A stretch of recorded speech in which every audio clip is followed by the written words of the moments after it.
Hello again, Amethyst class. Are you ready for chapter 8 of Stig at the Dump? Here goes. Midsummer night. Barney lay awake on his bed.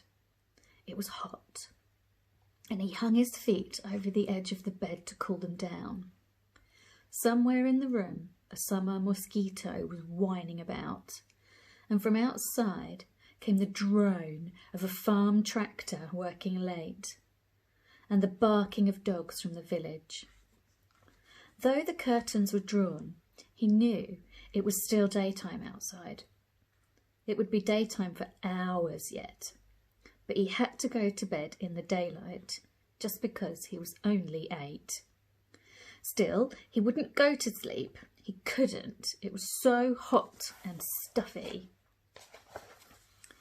He had asked his grandmother why he couldn't stay up until it was dark, and she had explained that today was the longest day and tonight was the shortest night, and that it wouldn't get dark until after 10 o'clock. Far too late for a boy of 8 to be staying up. All right, he thought, if it was the shortest night, he wouldn't go to sleep at all. He would see what it was like not to sleep. Barney thought of Stig. I bet he doesn't go to sleep when it's daylight, he thought. And he's... how old? How old was Stig? About 8? 80? 800? 8,000? Thinking of figures made Barney feel drowsy, and before he knew it, he had gone off to sleep. It was grandmother going to bed that woke him up again. She only opened the bedroom door a little to see if he was all right, but suddenly he was wide awake. Bother! He'd been asleep after all. But he wouldn't do it again. He'd stay awake now. He got out of bed and looked out of the window. At first, he thought it was still daytime. But no, the light came from a big white moon in the south. And in the north there was still a bluish light, as if the sun had not gone far out of sight behind the elm trees. He wouldn't go back to bed. He'd go out in the moonlight. He'd go and see Stig. His heart was thumping as he thought of the idea. It was still very warm, so he slipped on a pair of shorts and nothing else, and crept carefully out of the bedroom and down the creaking stairs. He pulled at the stiff bolts on the front door, trying to make no noise, but Dinah, the spaniel, who slept downstairs, must have heard him, because she gave a questioning bark. "Be quiet, Dinah," whispered Barney crossly. "It's only me. If you don't shut up, you'll spoil everything." At last he managed to undo the stiff bolts and the lock, and the door swung open. He went out into the shadow of the house and then into the moonlight. Everything was very still. Suddenly he jumped as he heard his name called. "Barney!" It was Lou, looking down from her bedroom window. "Barney, what are you doing?" Lou hissed. "Just going out, nothing to do with you," answered Barney quietly. "But it's the middle of the night." "I know. I don't care. It's as light as day." "So it is," said Lou.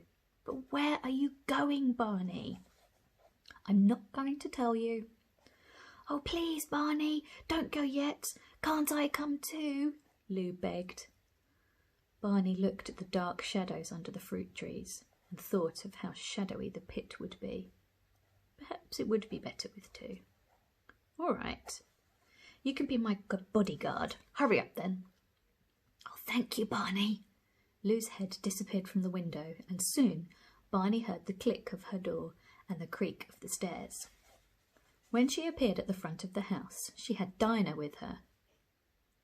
"I thought I'd bring Dinah too," she said, "as an extra bodyguard. Where are we going, Barney?" "I'm going to see Stig." Lou gasped. "Really and truly, Barney?"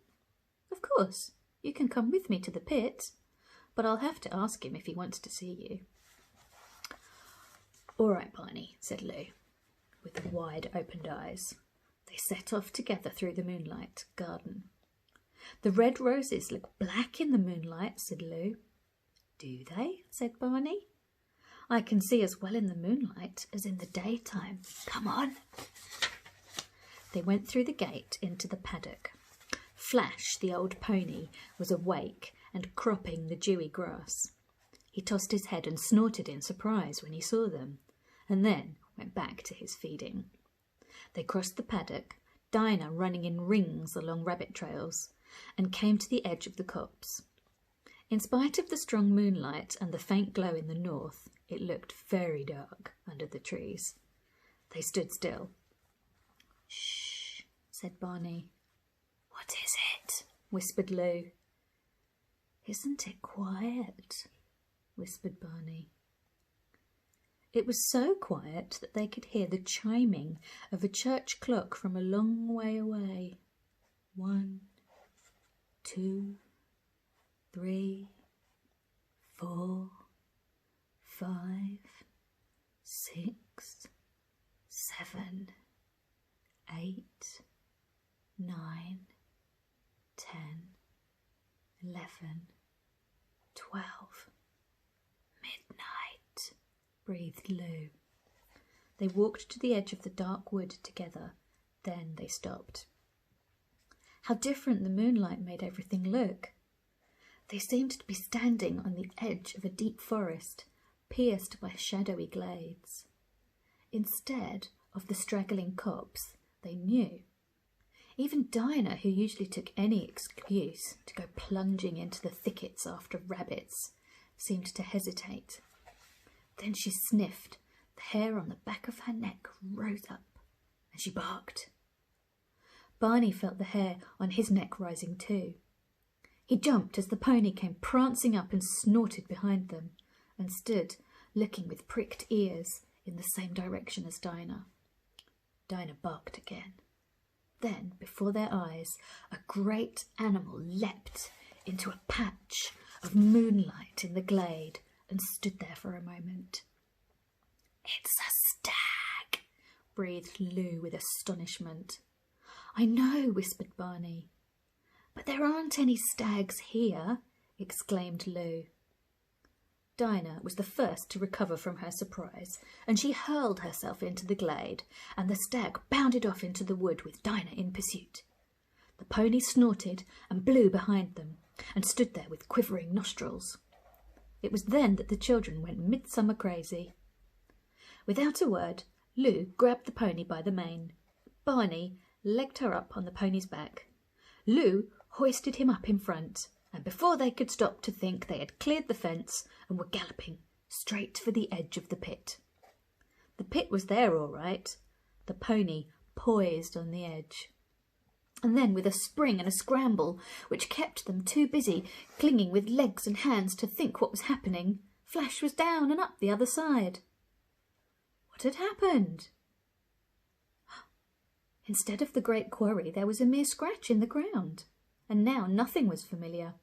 They expected every minute to come to the cornfield beyond the copse, but the thickets and glades stretched on and on.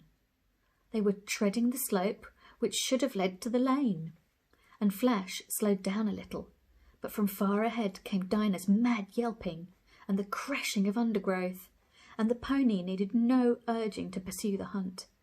And still no landmarks came into sight. No open fields, no hedges, no orchards, no farms, only hazel thickets, beech woods and the chalky hillside.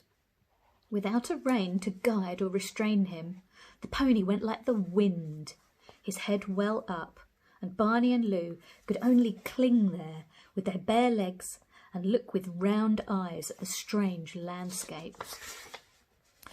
"Barney!" gasped Lou, clinging to her brother more tightly than she had ever done before. "We're dreaming all this, really."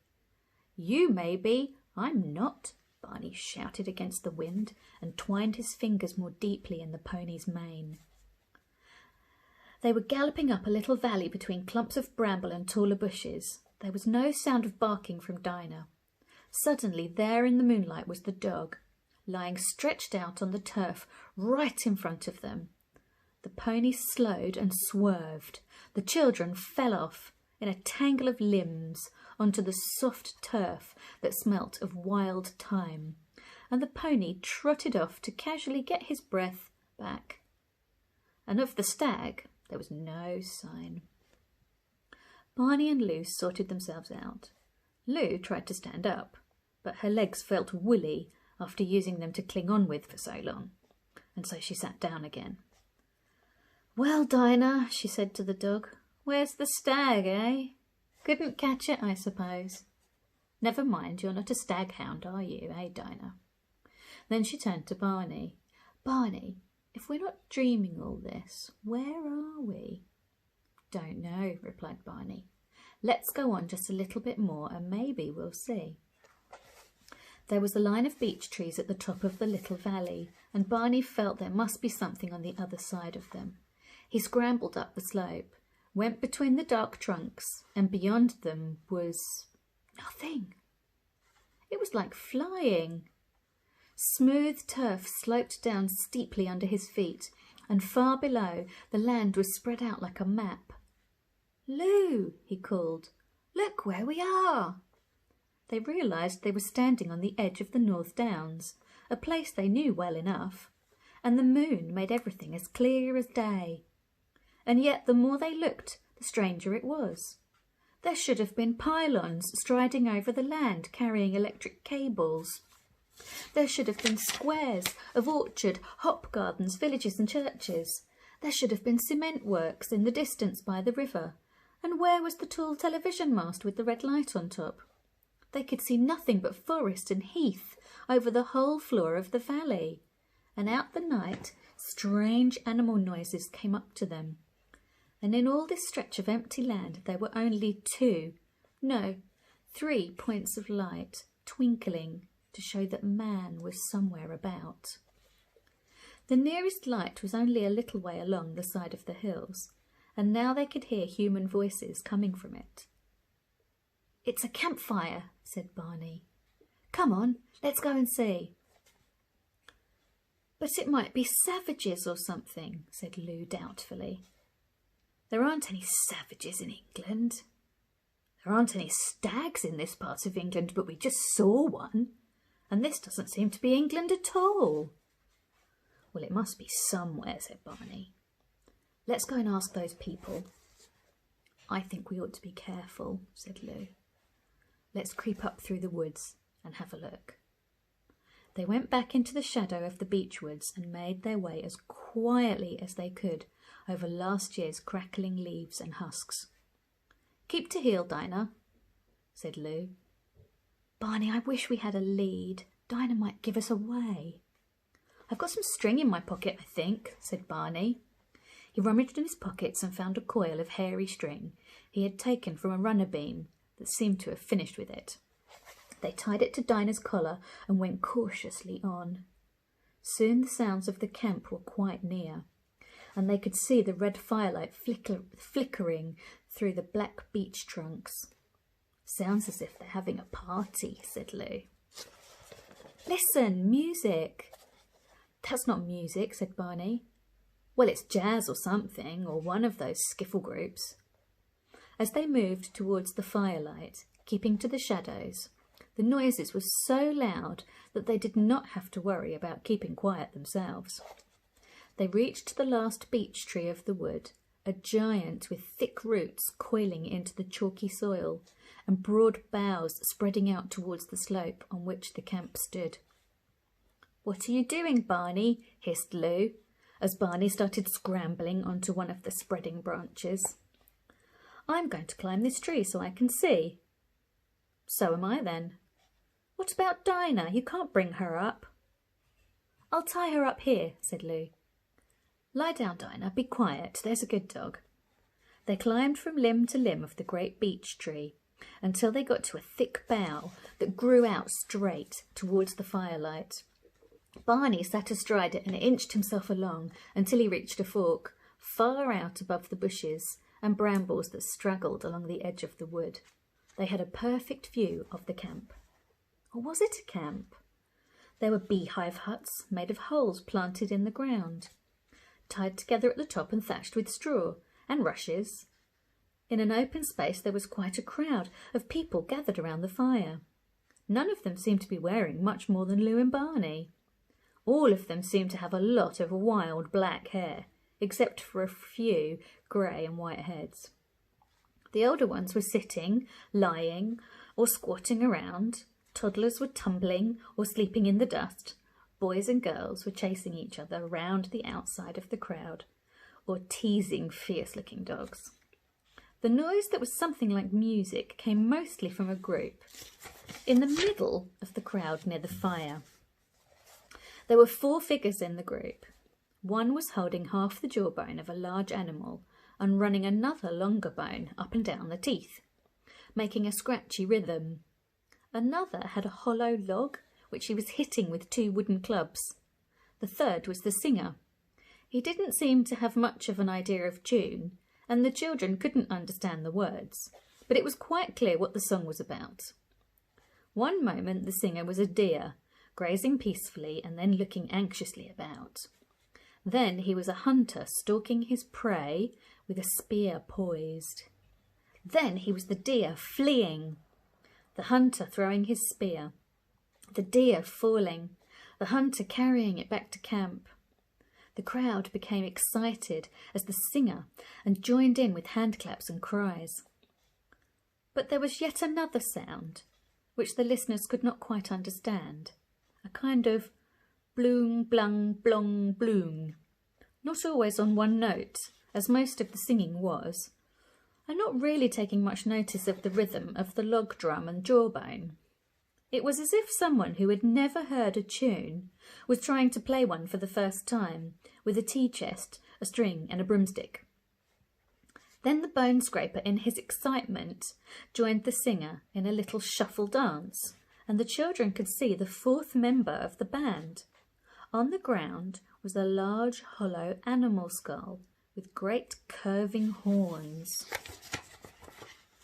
Tied between the horns were 3 or 4 lengths of string or gut, and a small dark figure was squatting by this simple harp, plucking at the strings, blung, blong, bloom, blung, and taking very little notice of anyone else.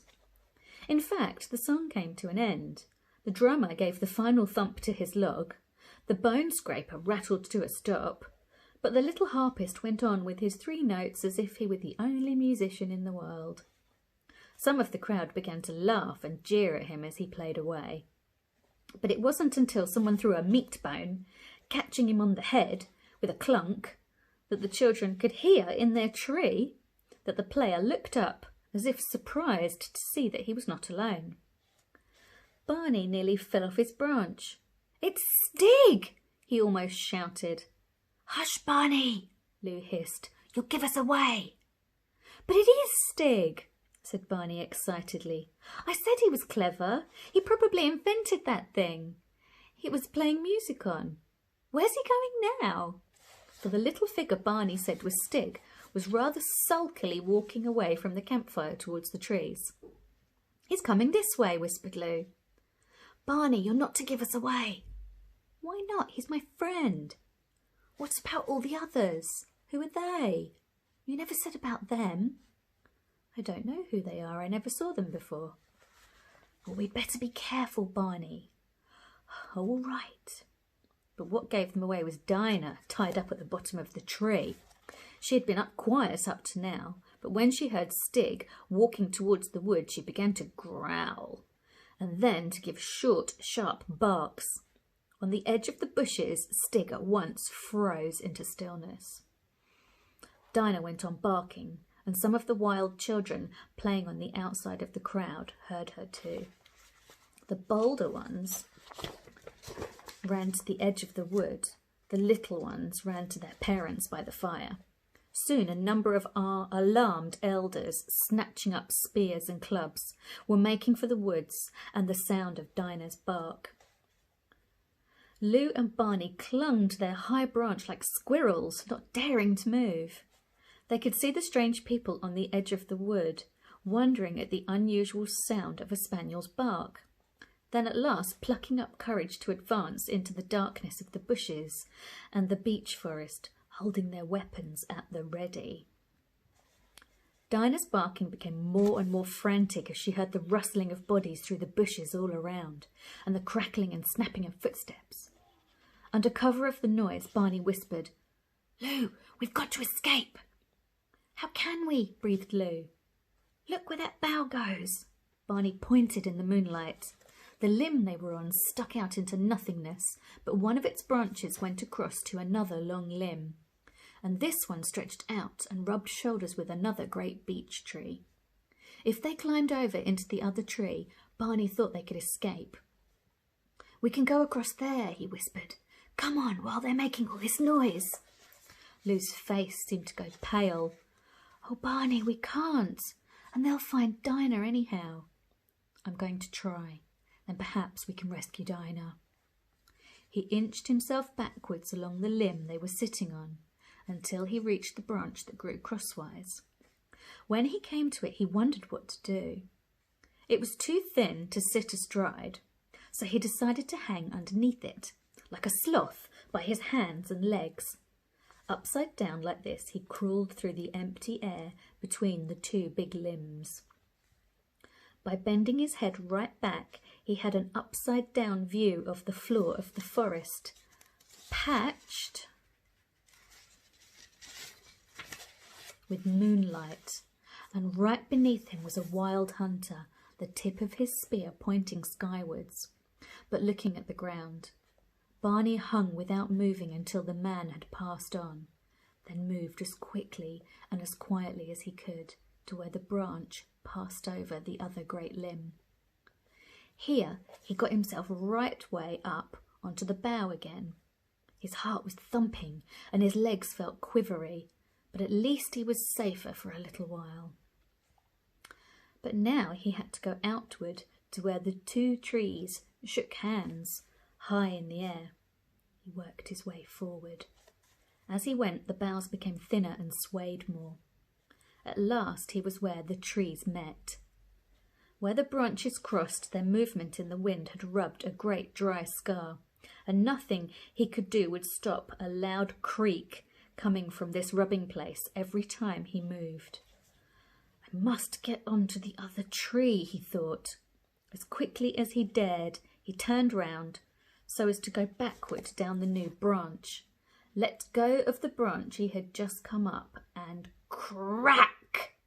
It was a dead branch. Barney fell through nothing, then struck a flat, leafy branch below, slid outwards from this onto a lower one, crashed through and fell the last few feet onto the soft forest floor. That's the end of chapter 8. Hope you enjoyed it. See you again soon.